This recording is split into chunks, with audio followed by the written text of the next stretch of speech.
na ba discours ya lokuta ya kolalisa bino pongi. Chilombo zoba escargot tintuntun perroquet angwalima traître de la République démocratique du Congo. Il veut changer la constitution car il a probablement un intérêt lequel il doit nous donner des explications pourquoi il veut changer la constitution. Mes chers compatriotes, notre pays est déjà balkanisé. Politicien mon côté akoya kosale la bino matinée politique pona yebisa bino vérité ke basi ba boto la mboka basi bakata Kivu. Bozali na video oyo Christian Bosembe oyo mama na yazali rwandaise oyo aloba ke papa na yazali mutu ya Equateur asalaki émission na Taliban moko na kombo ya Mutombo. Bozali na ba video na continue la bino ba video wana epa ya papa Innocent live na continue la bino ba video wana epa ya Dosta TV oyo azali kosala la résistance na kati na Kinshasa. Na continue la bino video wana epa wa les prophètes de la nation na kombo ya Boketu wa Yambo. Mes chers compatriotes, botelema ngonga yebelemi tokomi siko na kati ya dernier virage.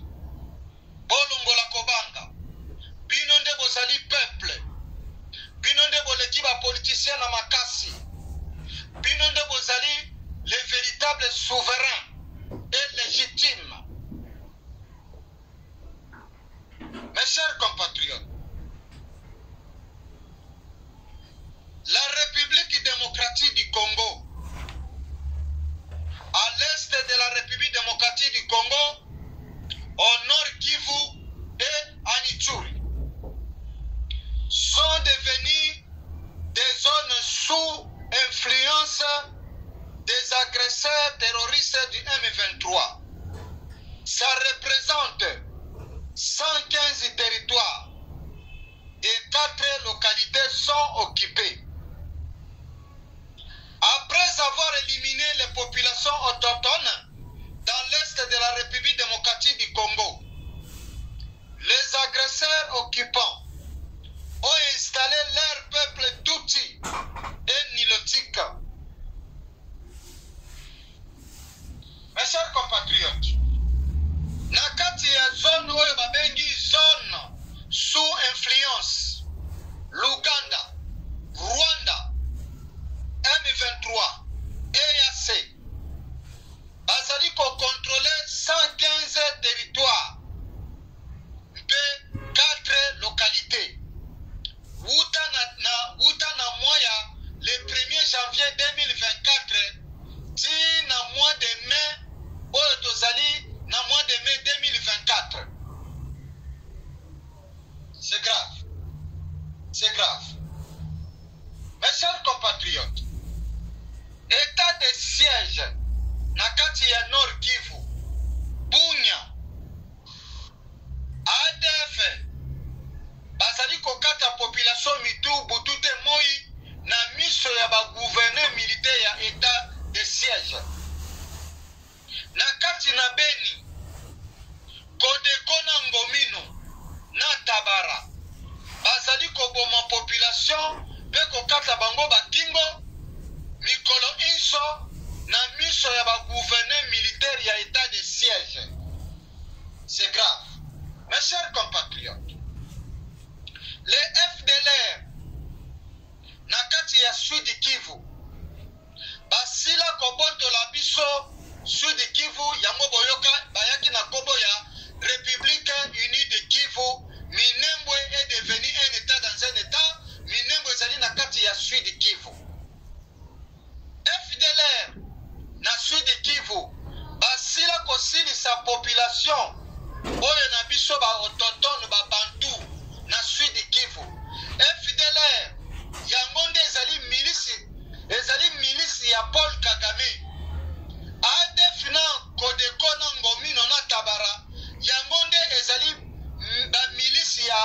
Museveni de l'Ouganda.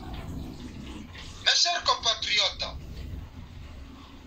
pourquoi n'ayez qu'au salle la bino rappel mutualité de la communauté Tutsi rwandaise Isoko Asbel, mercredi le 16 septembre 2020 à Kinshasa capitale, précisément au fleuve Congo Hotel.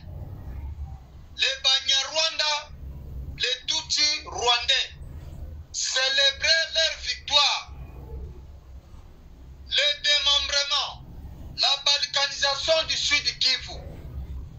Tout a commencé à Kinshasa. Après, point final, c'est à Minembwe. Le 28 septembre 2020 à 10h du matin, en présence des hauts responsables de l'ONU et des diplomates occidentaux et américains, Mike et Amer, que le démembrement a été officialisé. Félix Antoine Tshilombo Tshisekedi Tshilombo Angwalima Perroquet Escargot Fakwa Tifweba avait quitté Kinshasa dès le 6 septembre 2020 pour permettre que la balkanisation se fasse sans problème. Il s'est ainsi baladé à Bruxelles. C'est le même cas pour Vital Kamerhe Tutsi de Burundi. Il est allé en Turquie, soi-disant pour participer à un sommet panafricanisme. Après 5 jours passés en Belgique, Vital Kamerhe a été libéré totalement de la prison de Makala. Voici les hypocrisies de l'IDPS et de leurs chefs complices, état de droit titanique. La vérité, des fois, ça aide. Mes chers compatriotes, Mboka Esila Kokenda, Félix Antoine Tshilombo Tshisekedi Tshilombo Angwalima Perroquet 0% Fakwa Tifweba Escargot Asila Koteka Mboka na biso Congo alobaki na bino nini botika babanyamulenge bazali ba Congolais na mboka Londres. Aye le 22 février 2024 alobi botika batutu Congolais babunda bakufa pona drapeau ya Congo bazali ba Congolais. Bino bondimi yango nazali kotuna bino bayimboka. Peuple congolais, bonne information. Tshilombo Escargot, Tintuntun, Angwalima, Perroquet, Zoba, Bololé. Asila kokoma constitution ya Sikawuta na mois ya juin 2023. Nayango, mandat présidentiel et kokoma automatiquement renouvellement 7 ans. Ba députés nationaux, na ba sénateurs nationaux, nde bangonde bakovotaka na place ya peuple congolais. Peuple congolais akokendaka lisusu te na maponami na jour ne pas pona muntu oye moko akopona na volonté na ye. Pona bapesa ye réponse na kati ya développement na social na ye oyo azali koluka oyo babotoli yango balingi kopesa peuple social na ye te. Bandeko bolanda ngai papa mosakoli mboka mosika. Politique oyo Tshilombo 0% Escargot Tintuntu Angwalima Perroquet aye na yango kobenga na peuple congolais akendaka lisusu kopona mokonzi ya ekolo oyo ye moko akopona lisusu te.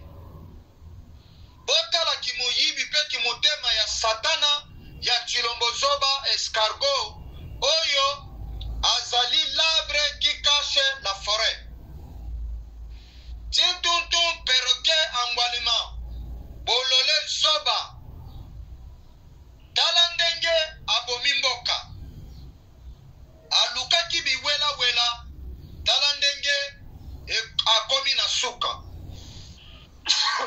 olimbi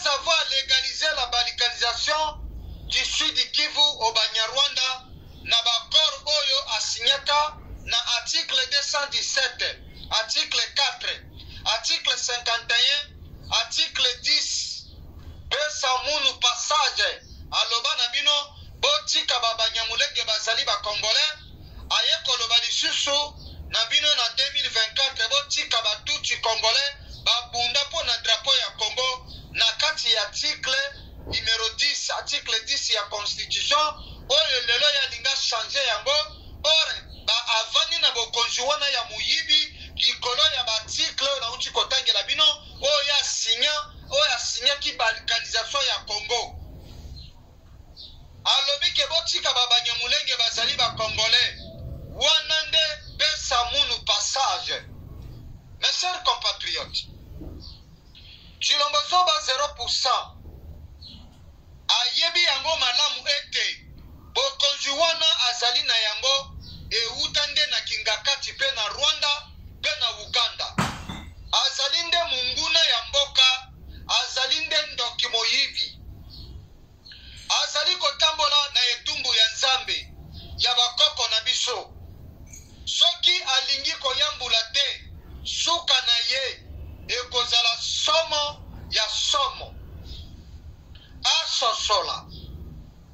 Alobaka na biso ete azalaka mu Kristo pe azalaka na Bible na ye na maboko na ye. Abandaka kosambela na eglise moko ye na Martin Fayulu Madidi. Soki bokonzi wana azali na yango, soki eutaka na peuple congolais, tika ete Nzambe ya bakoko na biso bamona ye malamu. Lokola akoma frère Edouard amilakela mabe. Mes chers compatriotes, ngonga yango ebelami esengeli tobenga na Tshilombo Zoba kinoise ebima na nzela.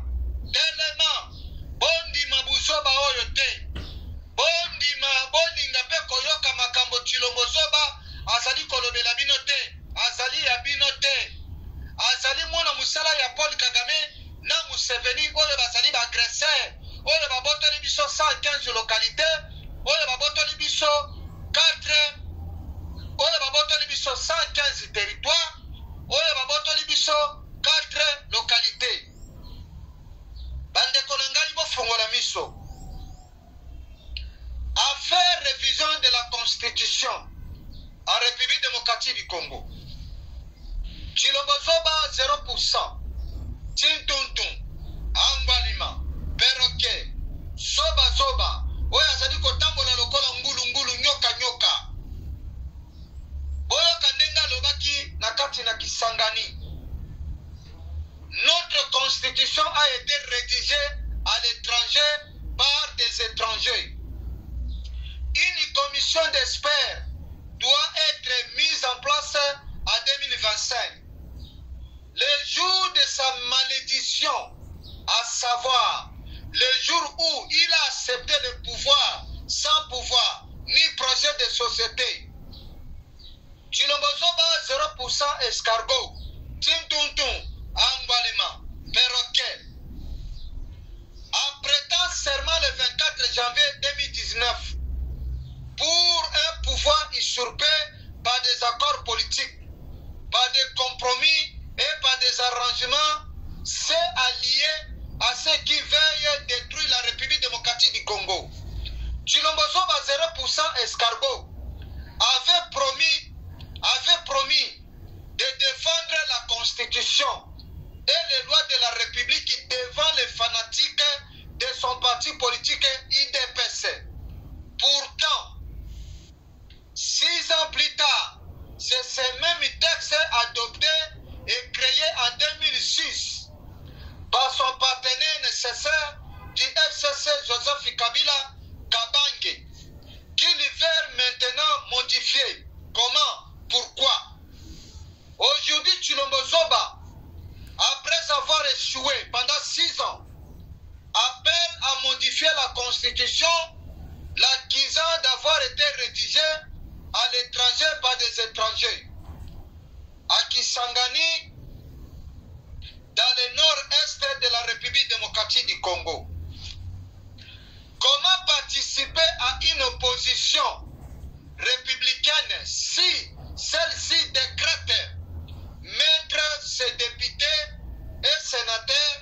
au Parlement et Sénat sans élection. Point d'interrogation. Il s'agit d'un tour de passe-passe pour participer au pouvoir corrompu. Seul un processus démocratique réel, à savoir des élections libres et démocratiques, peuvent élire un président et des députés légitimes. Si cette situation ne peut se produire, alors seul un coup d'État peut chasser du pouvoir les corrompus. Mes chers compatriotes, Tshilombo Zoba, escargot, Tintuntum perroquet angolema, traite de la République démocratique du Congo, il veut changer la constitution car il a probablement un intérêt, lequel? Mes chers compatriotes, pardon, je m'excuse, des petites poussières. Mes chers compatriotes, botelema, bofungola miso, soki bolingi kofungola miso te, tokotikala esclave, na kati na mboka na biso. Bino bondimi botikala esclave, bino bondimi banyokola bino, nazali kotuna bino. Peuple congolais, nous avons un fou dangereux à la tête de notre patrie, République démocratique du Congo. Il faut l'enfermer à l'asile, les mettre à l'hôpital psychiatrique. Félix Antoine Tshilombo Zoba, Tintuntum Angwalema Perroquet, Fakwa, Tifweba, serait-ce possible? Si oui, Mboka Yekufi Pona Moyibi, ya tonton Tile Djelu.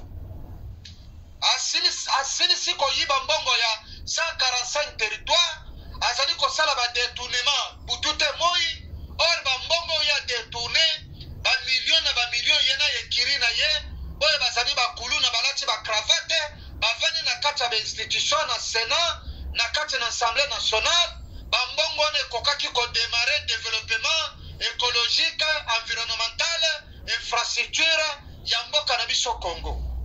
Leçon morale mino ya koya kopesa biso pona a changer constitution. Alinga changer constitution pona intérêt personnel politique na ye. Po afanda wana na kati na yetonga ya mboka na biso tokondima yango te. Boyebi ete azali mwana musala ya Paul Kagame na Museveni, oyo bazali ba agresseur, oyo babotani biso 115 territoire, 4 localités, ezala maboko ya Mpiri Ima ya Museveni na Paul Kagame. Mes chers compatriotes, Tshilombo Zoba 0% escargot, il est le danger numéro 1 pour notre démocratie, pour notre économie, pour notre sécurité, pour notre éducation, pour notre justice, pour toutes les fonctions de l'État et pour nos institutions politiques. Mais ce serait trop facile pour cet homme de se dédouaner aussi facilement tout ce qu'il a fait, tout ce qu'il a dit, tout ce qu'il a accepté de faire et de dire, c'est lui le seul responsable dans cette situation qu'on se retrouve. Aussi, il doit répondre devant chaque Congolaise et Congolais. Son bilan est catastrophique, tant sur le plan humain, économique, judiciaire et politique. L'année de la révélation de la médiocrité des apprentis sorciers prend fin. Souvenir, en République démocratique du Congo, changement de majorité à coup de billets, vol institutionnalisé par des rames, 240 millions de dollars américains, tribalisme au sommet de l'État, dictature, incapacité de ramener la paix à l'est de la République démocratique du Congo. Debout, peuple congolais. Nazali kobenga bino botelema. Botelema pamba teto koki kotika buzoberi oyo totala mona misote. Peuple congolais, félicite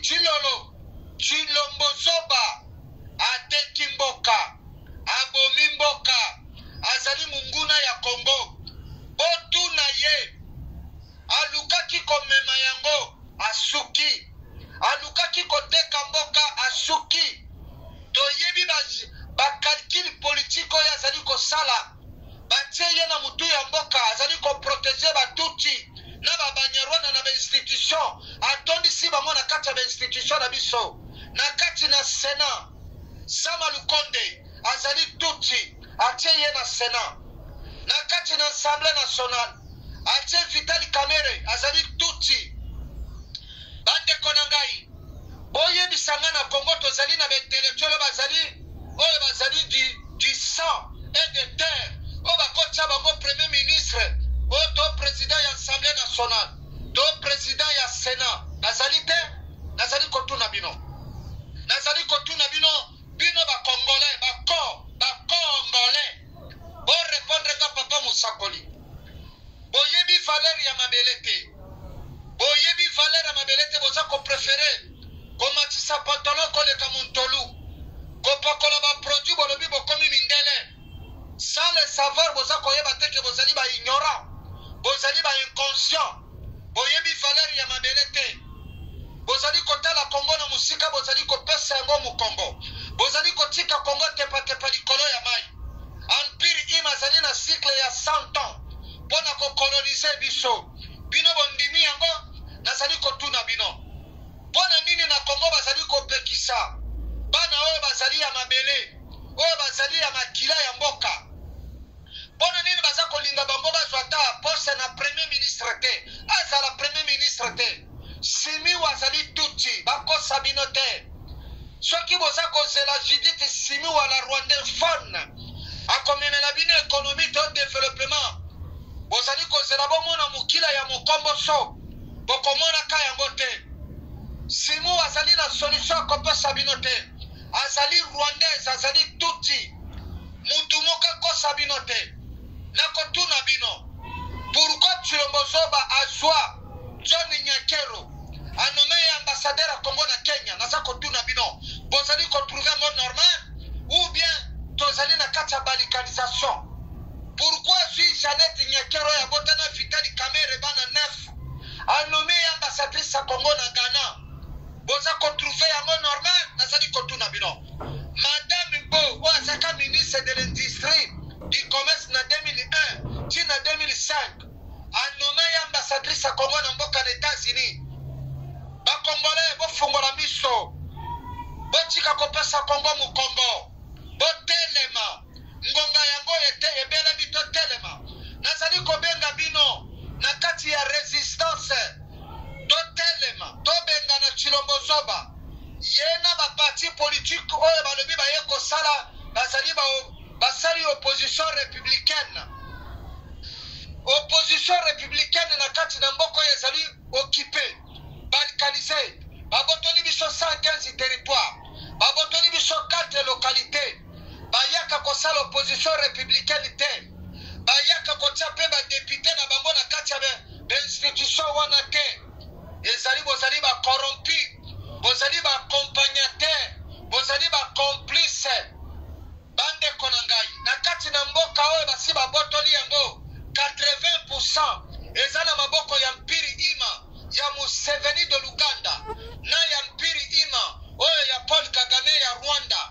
Bandeko Paul Kagame ya uta na Sudan, Paul Kagame azali Soudanais baye koboma biari mana babengani na peuple na ye utu na toi na Kigali bamemeli bango etini na Congo fabriqué na Congo ya tuti na kati na mabele ya Rwanda etini tuti azalaka te ezali ba etini fabriqué ndenge baye ko fabriqué biso etini banyamulenge na kati na Congo ndenge baye ko fabriqué biso etini tuti congolaise azalaka te na kati na Ituri ba fabriqué biso etini ema na kati na Nord Kivu ba fabriqué biso etini banyabusha na Sud Kivu ba fabriqué biso etini banyamulenge bandeko na Manyema na Bukavu ba fabriqué biso etini tuti congolaise ba congolais bozali wapi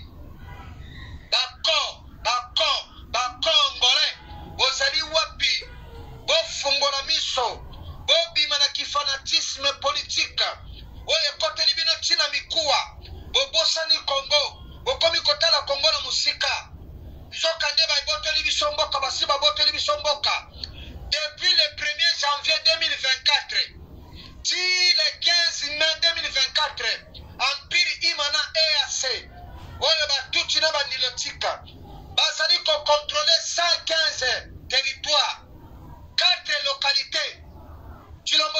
suki wana te aye kozwa 70% nalobi 70% ya baterre agricole na biso apesi yango na Banyarwanda. Ozali koloba nini? Nalobi na bino 70%, nalobi teke 1%, nalobi 70%. Ndenge Zelensky oyo ya Ukraine ndenge azwa 50% ya baterre agricole ya Ukraine apesi na ba-Américain, apesi na ba-Français, apesi na ba-Belge, apesi na ba-Allemand, apesi na ba-Israélien. Bandeko, Zelensky obozokoka Zelensky président ya Ukraine azwi 50% ya baterre agricole ya Ukraine apesi yango na ba-occupant oyo soi-disant baye kobundisa Poutine. Mes chers compatriotes, c'est grave. Tshilombo Soba Tintutu Angwalema, traître de la nation, azwi 70% akabi yango na Banyarwanda. 70% ya baterre agricole na biso akabi yango. Sud Kivu asi akaba yango, abanikaniza yango, asi alegaliza yango. Tango Norengwanda lobaka na biso ke ngonga yango ya kokanga Tshilombo Soba bo brake ye bo botola ye buku ya lopango oyo ezali mabele ya Congo oyo ezali ba territoire na ba localité. Bozalaki ko préférer kobina ndombolo, bozalaki ko préférer koloba langue na l'église kozelaka ba prophétie. Sikayo basi ba botoli biso mboka oni atie na kati ya site na ye ndenge basi ba botoli 115 territoire 4 localités. Alobi yango polele, alobi yango polele, oni alobi boy République démocratique du Congo zone sous influence depuis le 1er janvier 2024 si le 15 mai 2024 babotoli biso 115 territoires 4 localités. Bandeko eloko nini tikali biso na kati ya mboka. Denise Nyakero Nkana oyo azali randophone oyo bavande bapara na ye bautaki na Afrika de l'Est oyo baza batuti oyo baya kovanda na ili ya Idjwe oyo ezali na laki Kivu kuna kote ya Bukavu. Azwi banilotiki na batuti atondisi bango kuna na kata na ili ya Idjwe. Bandeko azwi bana oyo ya mike aza kotinda soi-disant oyo aza koloba fondation na ye Instancia oyo azozwa bana ya mike azotinda bango bakende tanga na mpoto nzokanda azozwa